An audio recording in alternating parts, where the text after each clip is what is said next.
poem I'm about to read to you, or at least make a video for you, is the poem known as Annabelle Lee by Edgar Allan Poe.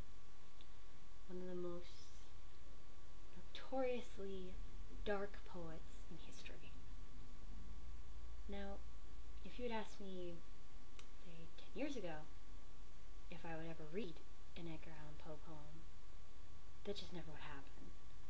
I was too scared to even open Edgar Allan Poe just because of the rumors behind all his work. It was all dark, all about death, all the scary, terrifying subjects. But as I grew older, I realized all his work wasn't like that. They had something else to them.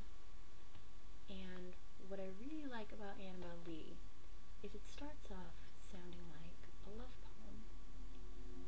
This woman he loves, this character of Annabelle Lee, this image of perfection to him.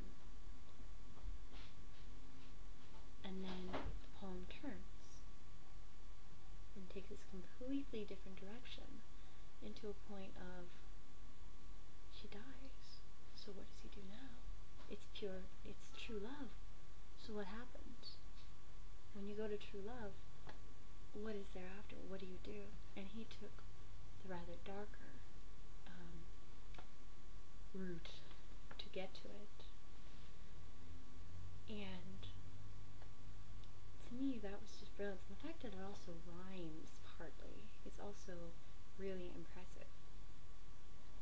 I now love Edgar Allan Poe. I love the elements behind it. And I'm not a dark, scary person per se. I'm petrified of Halloween. That's how the person I am. And yet, I really love his work.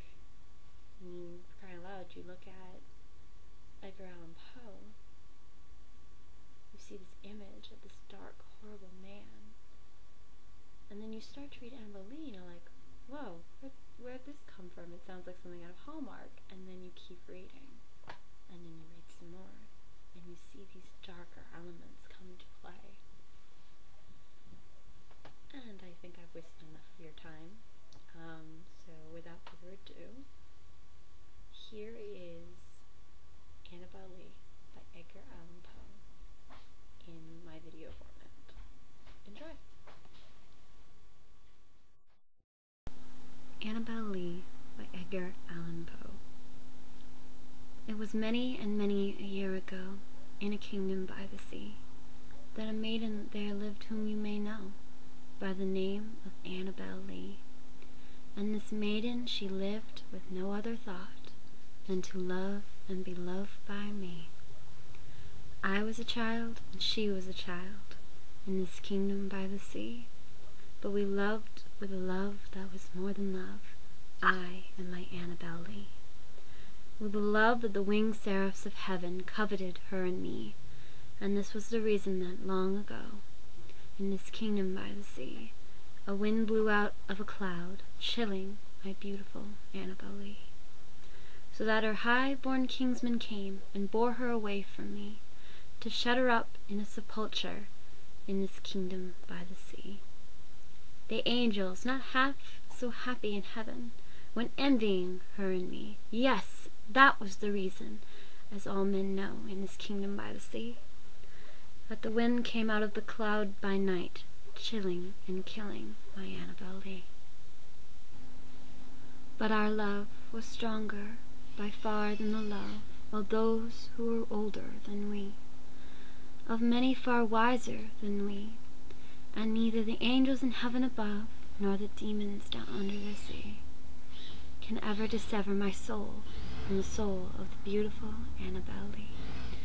For the moon never beams without bringing me dreams of the beautiful Annabelle Lee, and the stars never rise but I feel the bright eyes of the beautiful Annabelle Lee. And so all the night tide I lie down by the side of my darling, my life and my bride, in the sepulchre there by the sea, in her tomb by the surrounding